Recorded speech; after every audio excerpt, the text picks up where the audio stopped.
Hi folks, I wanted to pick up from this video that Dan and I did the other day called The English Revolution, in which we discussed this poll, as you can see, where Reform are of course in a commanding position, followed by the Liberal Democrats, followed by the Greens, and then the SNP and the Conservatives and Labour on about 45 seats each, 55 seats each.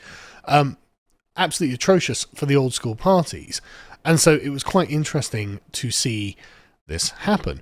But I wanted to talk about something that happened directly afterwards, literally like the day that came out. A very interesting poll was released, and I want to talk about it. So Rupert Lowe has been doing very, very well on social media, and they've been beginning to notice. This is something that Sky hears. X is boosting the British right. It's like, yeah, thank God. X is great news, guys. X is boosting the British right. You know, don't forget the Giga Chad. This is great news for us, by the way, because of course they'd do everything in their power to suppress us. As you can see, Tommy's got 1.5 million followers, something like that. But then you also have, if we scroll down far enough in this, I mean, they're really bothered by this, as you can see. Like, X users saw double the amount of right-wing content than left-wing content. Good. That's what I like to see. Because it used to be wildly swung the other way. It used to be that you just never saw any right-wing content, or very little, and right-wing content was heavily suppressed, and people like myself were banned.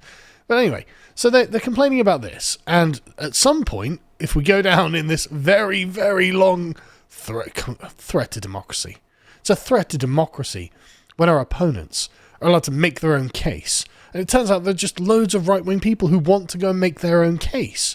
Incredible, it's extreme content, blah, blah, blah.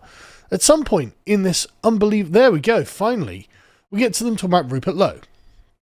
Now, they're very bothered about Rupert Lowe, because Rupert Lowe just doesn't really care about their opinions. And, I speak to Rupert Lowe quite regularly, and he genuinely doesn't. He genuinely is not bothered.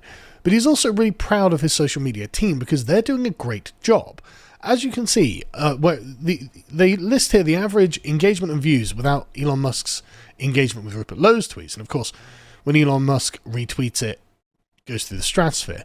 But either way, you can see he's averaging around 300,000 views per tweet. And this is just on Twitter, where the metrics are very obvious. On Facebook, the metrics aren't obvious. But Rupert Lowe assures me, and on Instagram, that he and his team are doing gangbusters on these platforms. And so they're reaching, literally hundreds of millions of people each month. And it's like, right, okay, that's very interesting. Obviously, not all of these people are in Britain, but a large percentage of them will be, because he talks about things that are relevant to Britain. So Rupert Lowe is doing really, really good. And we actually have some metrics on this. It's about the amount of money they earn. So Rupert Lowe has earned £40,000 for his X posting, because of course Elon monetized it. And the great thing about Elon monetizing it is that politicians have to declare it. So earnings from UK MPs from X, as you can see, Rupert Lowe is dominating them. Now, Nigel Farage has got well over 2 million followers, and he still only makes 10 grand, right? Don't get me wrong, that's a nice bit of earning. But as you see, Rupert Lowe is going stratospheric with this. He's doing really, really well. And like I said, this is all public. So until we can get the back end numbers of each actual one, which we haven't got, this is going to have to be the best approximation for their reach. But I think, and I think it is pretty uncontroversial to say that Rupert Lowe is the most effective politician in Britain when it comes to social media presence. And all the numbers seem to suggest it. The media itself are freaking out about it. And I think it's actually getting out there. And then, you got here Peter Walker from The Guardian 8 months ago. He's like, well, I mean, he's got great X reach, but this might not cut through just because he's got an online presence helped by Elon Musk. Doesn't mean that they'll get new Reform. This is when he was in Reform, obviously. Or no, actually, this was after he was kicked out of Reform, wasn't it? But the point being, this doesn't mean that he's going to get anywhere in the public eye just because he's popular on Twitter and Facebook and Instagram and wherever else. Doesn't mean that he's going to draw to himself a constituency of voters that would vote for him. Now, what's interesting about this is Rupert Lowe's social media presence has already begun to pay dividends with the public. So back in May, there was a poll done that wasn't really very well reported on, but it was interesting because it was done in the Red Wall. And this was something that, of course, it showed Nigel Farage was in the lead. It was done by Merlin Strategy. Now, I don't know anything about Merlin Strategy. I've never actually heard of them as a pollster, and we will get into talking about how pollsters do in a minute. But they polled 1,000 voters in the Red Wall seats, and they found that Nigel Farage was well in the lead, which he is. It's very clear, as we talked about in the English Revolution video, that the working class in the north of England has realised that Labour have abandoned them, and so they've decided to abandon Labour, which is fine. And like I pointed out, what does a Labour voter even look like at the moment? Well, they're probably employed by the NHS, basically, or the civil service, is basically all I can imagine are the people who are actually getting anything out of the Labour Party at this point. I guess they might also be unemployed at this point, one of the disabled. But anyway, so as you can see, like, Labour are completely losing it in the north. And I don't like the term Red Wall either, because it's got this kind of presuppositional notion, oh, well, this is just, Labour heartland. These are Labour seats. And therefore, Labour own them. It's like, no, they don't own them. And this is part of the problem, I think, with the Labour Party and why their support has been plummeting, is taking for granted that these people will always be serfs of the Labour Party. No, they're normal people. They're just, people who, when they engage with politics, expect to get something out of the parties for their votes. Like all politicians, like all politics, everywhere. If you're not going to serve us, why would we vote for you? And I think Labour took it for granted, and I think they're getting deliberately punished. And, I mean, I don't know if this is ever going to change. I don't see why they would go back to the Labour Party. How does the Labour Party represent the working class north of this country? And I just don't think it does. But as you can see, when asked who would you prefer as Prime Minister, Nigel Farage was 27%, Starmer was on 24%, which, this is back in May, so things have changed. But third and fourth place, you had Boris Johnson and Jeremy Corbyn. But then you had Rupert Lowe on 6%. And again, he's just a former Reform MP, backbencher, just some random up in the nosebleeds, as the Americans would say, just up in the back, like sat now with like Jeremy Corbyn and Sarah Sultana and the independent Muslim MPs, and I suppose James McMurdoch now as well. But the sort of the reject corner of Parliament. And yet, somehow, Rupert Lowe is at 6%. That's not nothing at all. And what that showed is there is a kind of organic, natural support for Rupert Lowe's uncompromising, patriotic politics. Because one of the problems with Nigel Farage, obviously Nigel Farage has the mainstream media game sewn up, but he's not brilliant on social media. Rupert Lowe is a lot more strong, as we've seen. But also, Nigel Farage is fine. Right, Nigel Farage is fine, but he's not great, and he's a bit wishy-washy on some subjects. He tends to push and then retreat if there's too much resistance, whereas Rupert Lowe pushes and then just plants his standard and says, yeah, okay, I don't care. Now, moving on, I'm right and you're wrong, and this is how I think that things should be, and that's how genuinely you build real hardcore of supporters that can be leveraged into something else. And so this was back in May, 6% polling just organically. It's like, okay, that's very interesting. But then Restore Britain commissioned a poll from Find Out Now in November, obviously just the other day, that found this. When it came to, if there's a general election, if there was a party led by Rupert Lowe MP, how would you vote in that election?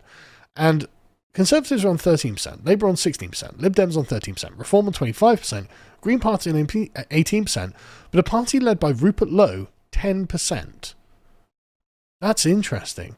Now, there's a lot to be said about this. So, the first thing is, obviously you'd expect Nigel Farage, since he's leading the polls everywhere, to come out with the highest number. Obviously to be expected.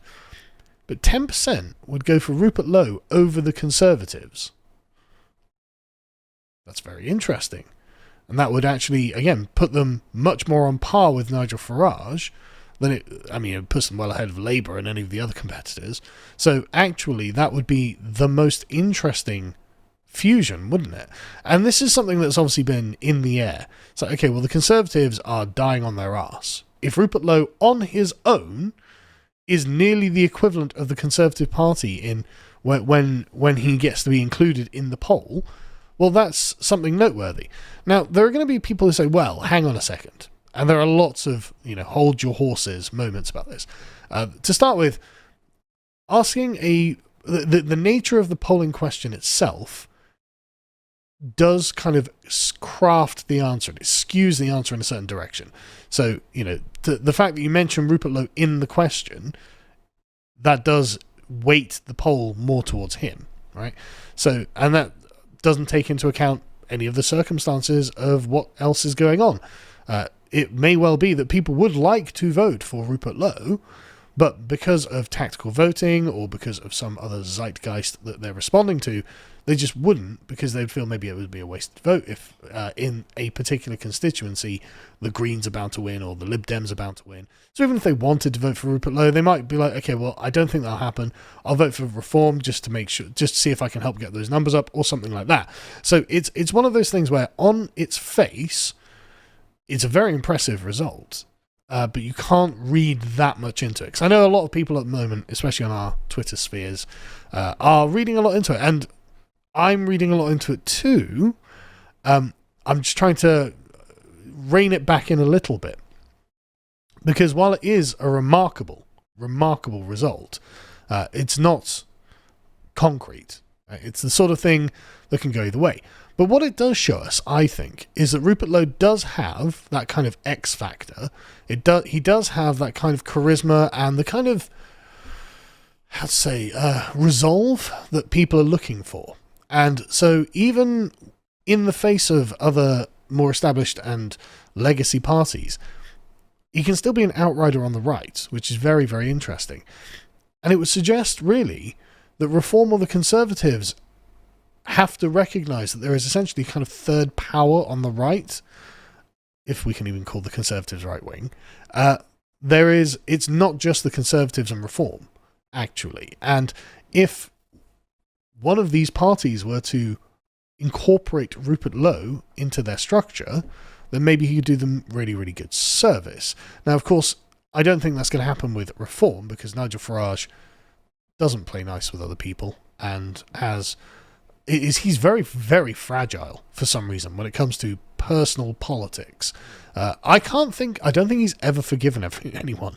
I don't think he's ever forgiven and reconciled with anyone. He's crushed dozens of people throughout his political career, but I don't think he's reconciled with any of them and brought them back into the fold. So it's not like he's going to do that with Rupert Lowe, which leaves basically the Conservatives. Now, the Conservatives are currently languishing in like third or fourth place in the national polls, regardless of which pollster you use.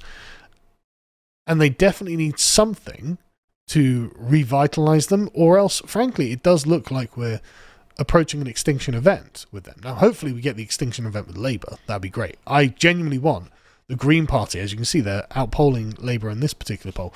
I genuinely want the Green Party to just demolish Labour. Like, no, Labour is a party of traitors, globalist traitors. Let them go. And you say, well, the Green Party are the same. Yes, they are the same, but at least they claim to be that thing. The Green Party did not lie to you and say, oh, no, we're the parochial party of the working class. No, the Green Party have always been like, yeah, we're Islamo-communist environmentalists. We're for foreigners and for ruining your economy. So vote for us. And 18% of the people are like, yeah, I'd love to vote for that. Great, right? But the Labour Party are a party of betrayal. Same with the Conservatives. So what would be interesting and what is remarkable is how weak the Conservatives are. Of course, electing Kemi Badenoch in a time of anti-immigration, not wise, I think, to be honest. I think the nature of what they've done with the Boris wave, to stab us all in the back, and then to put in the first Indian Prime Minister, have now an immigrant leading their party. It's like, look, right, I'm not trying to be mean, and I'm definitely not trying to be racist about this, but there is something to the notion of representation that makes that puts demands on the Conservatives to actually represent the country. And I'm sorry, but actually, Rishi Sunak and Kemi Badenoch are not actually representative of the country. Like, I don't know what you are doing, but whatever it is very bad, and you are completely stumbling and mishandling. So, I mean, what would be sensible, if I were the Conservatives, is essentially, and this has been floated in the ether for quite a while now, Rupert Lowe really is the kind of true moral leader of the right at this point. He's always ahead of Farage on everything. And the Conservatives, it seems honestly to be vanity that they are refusing to accept that someone has found the crown in the gutter and has picked it up. But if they did, something quite impressive could happen for them. Now, why we want to save the Conservative Party is an entirely different conversation. But I think that what this poll shows is that possibility is there. Now, again, whether we want to take it or not, whether it's a good thing or not, well, these are all things that you can discuss. But I think there is something here. Now, I just want to caveat everything that I've said here with a bit of a discussion on the pollsters themselves. Now, pollsters are not all of the same quality because they all use different methods. Generally, though, British pollsters are at least fairly sincere. Generally, British pollsters do tend to want to actually do a good job. And I compare this to American pollsters who are usually more partisan. But British pollsters are usually less partisan. But we can rate them as well because we can just measure them based on their previous results. So as you can see, in Britain, Varian, Survation, Ipsos Mori, YouGov, and YouGov are the ones. Oh no, it is Opinium. Are rated by the Electoral Data Vault as being the most reliable, as in their predictions or their polls most accurately reflect the actual results. And the 2024 election is, of course, the best way for us to do this. As you can see, though, Find Out Now are quite low down. Their rating is only D on this scale, with a score of 44. So, I mean, they're not the worst. There are other ones below it, but they're not the best. And this is, I think, because of the way that they collect their data. Now, they have published this article talking about why they got their prediction for the 2024 election wrong. And it's because they basically underestimated the Conservative voter turnout. Because the way that they do their polling is by self-selected online polls. So you have to essentially sign up to them, and they will email you polls, and that's how they gather their data, which is pretty normal. But also what it means is that you're not taking people who are otherwise not particularly invested and incorporating those into your polls. And so if you have, say, a lot of older Conservative voters who don't go on the internet very much and who don't sign up in proportion to your polling system, and you can't therefore email them the poll, that's a kind of dark constituency that you just can't see. And so, I don't know, and so they didn't have the correct number of Conservatives who came out. But the thing is, lots of pollsters did this. There are actually a lot of pollsters. As you can see, there's like Varian were the closest because of the way that they do their polls, and I'll talk about that in a minute. But actually, lots of them who got good ratings, like Opinium here, are actually quite far down the list of who had the most accurate polling. And again, it's just because the nature of polling has changed. It used to be that you'd have to get people standing out in the street with a clipboard asking people who walked past, or you'd phone people up from the phone book in the 90s or something, and just, randomly phone people up and say, excuse me, can I ask you who you're voting for, blah, blah, blah, right? But with the advent of the internet, now you've got this deep self-selection bias that comes into polling. And so the Conservative vote that came out for the Conservatives and not Reform in the last election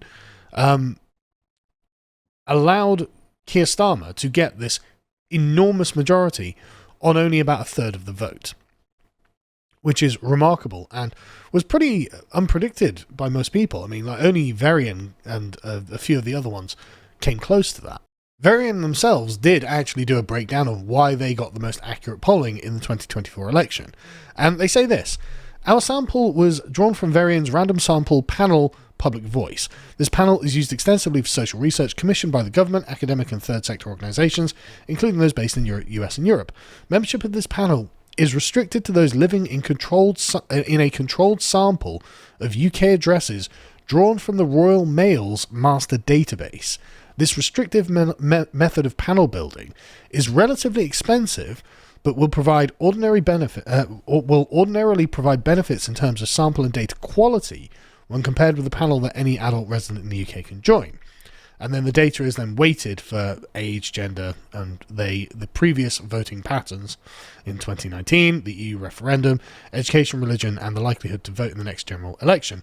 But even they overestimated Labour support. As you can see, their polling overestimated the Labour Party and underestimated, by their own margin of error here, the Conservative actual turnout. And I honestly wonder if Conservative voters didn't turn out more aggressively just because of the threat of Nigel Farage. It didn't help, obviously, because Farage literally sliced the Conservative Party vote almost in half. And, I mean, if you'd add that together, obviously this would be well over 50%. No, it'd be about 50%, sorry. So you can see that it really was that Nigel Farage essentially cut the legs out from under the Tories that allowed Labour to get in. But, as you can see, every poll underestimated the Conservative turnout and overestimated the Labour support, and slightly overestimated Reform support as well. But the problem that Reform has is the problem that UKIP had and Farage has always had his entire career, really, which is having he get around 4 million votes, but spread nationally, whereas the Liberal Democrats get about 3.8 million votes, but are concentrated in certain locations in the southwest of England. So they get about 70 MPs, or however many, and Reform get about 5. But either way, still, things have moved on since then, and of course Nigel Farage is now around 30% of the polls. So it may well just be that he can draw the tide. The second most accurate was YouGov. Now, YouGov are an online self-selected pollster, which makes them more suspicious, as you would think. But actually, they do something they call an MRP, right? Multi-level regression and post-stratification. But like almost all the other polls, they admit that they overestimated Labour support and underestimated Conservative support. So it's one of those things where polling is useful, but it's only after the fact that you can see genuinely how useful it was.